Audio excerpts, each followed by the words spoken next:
सही कहा है किसी ने, चिंता और चिता में सिर्फ एक बिंदु का फर्क होता है।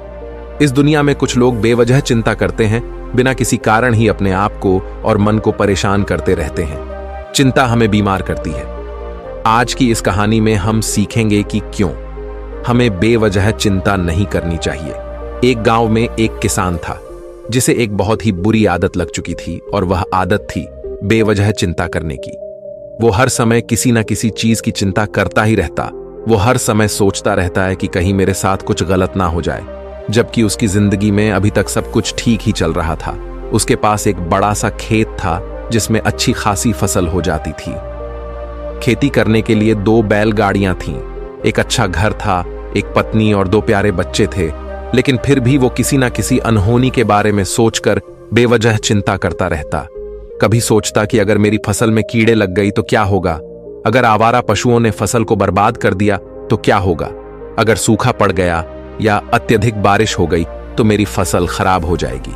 ऐसे ही वो भविष्य की अन्य बातों के बारे में सोचकर बेवजह चिंता में डूब रहा था, जैसे कि कहीं खेती के समय मेरे बैल बीमार ना पड़ जाए, मेरे बच्चों का भविष्य कैसा होगा, कहीं बुढ़ापे में मुझे कोई बड़ी बीमारी ना हो जाए, मेरे बच्चे बुढ़ापे में मेरा ख्याल रखेंगे भी या नहीं, वगैरह वगैरह।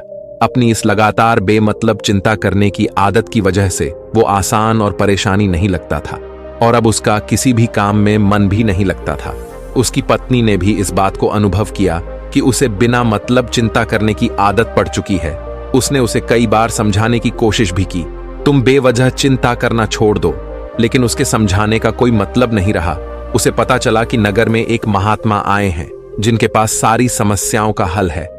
फिर एक दिन वो उसे लेकर एक बौद्ध भिक्षु के आश्रम में पहुंची। बौद्ध भिक्षु बहुत ही बुद्धिमान और ज्ञानी व्यक्ति थे। किसान और उसकी पत्नी अपनी सारी समस्या बौद्ध भिक्षुओं के समक्ष रख दी। किसान ने कहा, महात्मा, मैं हर समय किसी न किसी बात की चिंता करता रहता हूं। मैं ज्यादातर उन बुरी चीजों के बारे में और फिर कभी अपना हाथ अपने सिर पर रखते तो कभी जमीन पर। वो बहुत ही चिंतित और बेचैन चकर चिंतित होता रहता हूं, जो अभी तक मेरे साथ हुई भी नहीं। किसान की समस्या को पूरे ध्यान से सुनने के बाद बौद्ध भिक्षु ने कहा, ठीक है, तुम दोनों कल सुबह आना और फिर मैं तुम्हें तुम्हारी समस्या का समाधान बता दूंगा। अगली सुबह जब किसान और उसकी पत्नी बौद्ध भिक्षु के आश्रम में पहुंचते हैं तो देखते हैं कि बौद्ध भिक्षु बहुत ही चिंतित अवस्था में जमीन पर पालथी मारकर बैठे हुए हैं और उनके सामने एक दूध से भरा गिलास रखा हुआ है। बौद्ध भिक्षु बार बार उस दूध के गिलास की तरफ देख रहे हैं और फिर कभी अपना हाथ अपने सिर पर रखते तो कभी जमीन पर वो बहुत ही चिंतित और बेचैन दिखाई पड़ते थे। ये देखकर किसान ने पूछा, महात्मा, आप इतने परेशान क्यों लग रहे हैं? आपके समक्ष दूध रखा है, आप इसे पी क्यों नहीं लेते? महात्मा बोले, मुझे चिंता हो रही है कि कहीं इस दूध को बिल्ली ना पी जाए या फिर मैं कहीं जाऊं, और तो क्या पता या दूध कहीं गिर जाए। मैं दूध को पीना तो चाहता हूं, लेकिन मेरा भी मन नहीं है। मैं तो यही सोच रहा हूं कि अगर ये दूध खराब हो गया या कोई गंदी चीज इस पे पहुंच गया तो फिर क्या होगा। इतना सुनकर किसान जोर जोर से हंसने लगा। किसान ने हंसते हुए कहा, महात्मा, इसमें इतनी चिंता करने वाली कौन सी बात है? ये दूध ही तो है। अगर इसे बिल्ली ने गिरा दिया, ये खराब हो गया या फिर किसी ने इसे पी लिया तो क्या हो गया?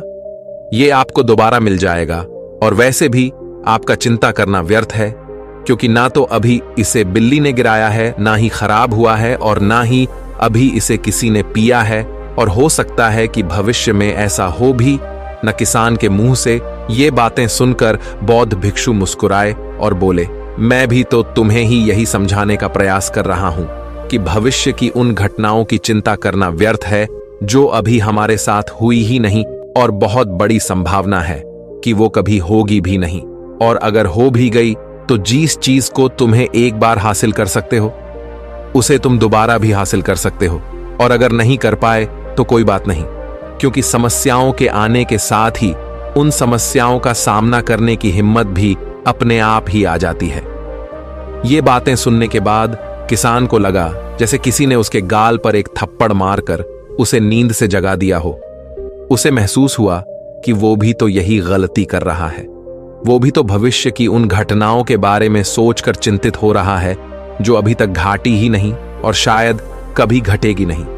वो और फिर बौद्ध भिक्षु के चरणों में गिर पड़ा और कहने लगा, इतनी आसान में मुझे मेरी गलती का एहसास करवाने के लिए आपका बहुत बहुत धन्यवाद, और मैं आज से पूरा प्रयास करूंगा, मैं बेवजह चिंता करना बंद कर दूंगा। जापान में एक लोकप्रिय कहावत है, अगर तुम चल रहे हो तो सिर्फ चलो, अगर तुम खा रहे हो तो सिर्फ खाओ, लेकिन एक समय में सिर्फ एक ही काम करो, चिंता ना करो।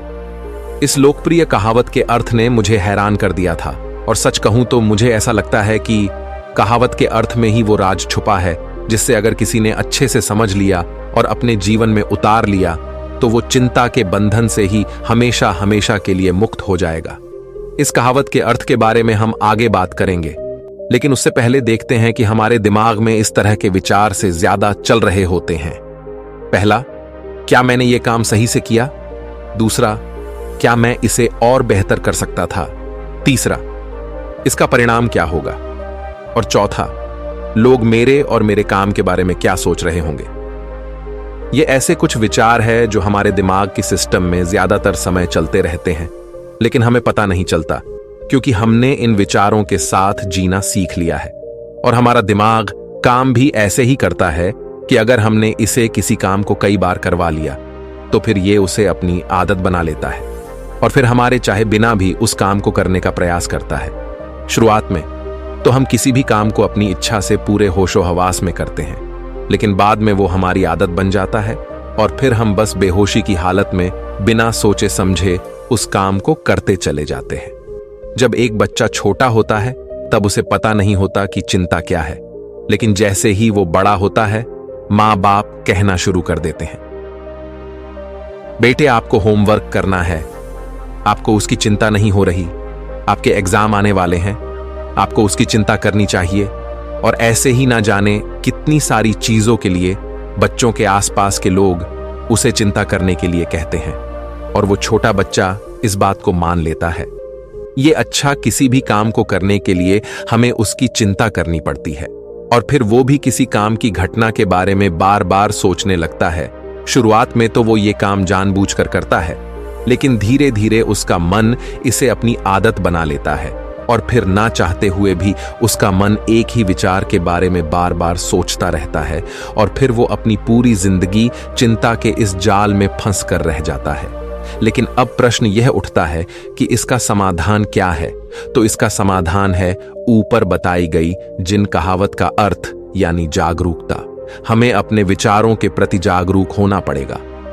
हमें थोड़ी देर रुककर इस बात पर ध्यान देना होगा कि कहीं हम ना चाहते हुए भी एक ही घटना के बारे में तो बार बार नहीं सोच रहे हैं।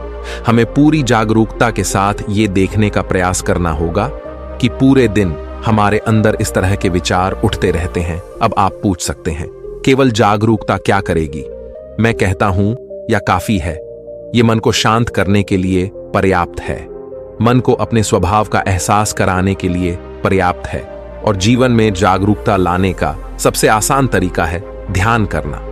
ध्यान करने के दौरान अपने विचारों पर ध्यान देना, और जब आप पूरी जागरूकता के साथ अपने विचारों पर ध्यान देना शुरू कर देंगे तब आप पाएंगे कि आपके मन में चलने वाले गैर जरूरी विचार एक एक करके अपने आप ही गायब होना शुरू हो जाएंगे और फिर आप एक आनंदित और शांत जीवन अनुभव कर पाएंगे। तो दोस्तों, कैसी ये कहानी आपको अच्छी लगी हो तो इस वीडियो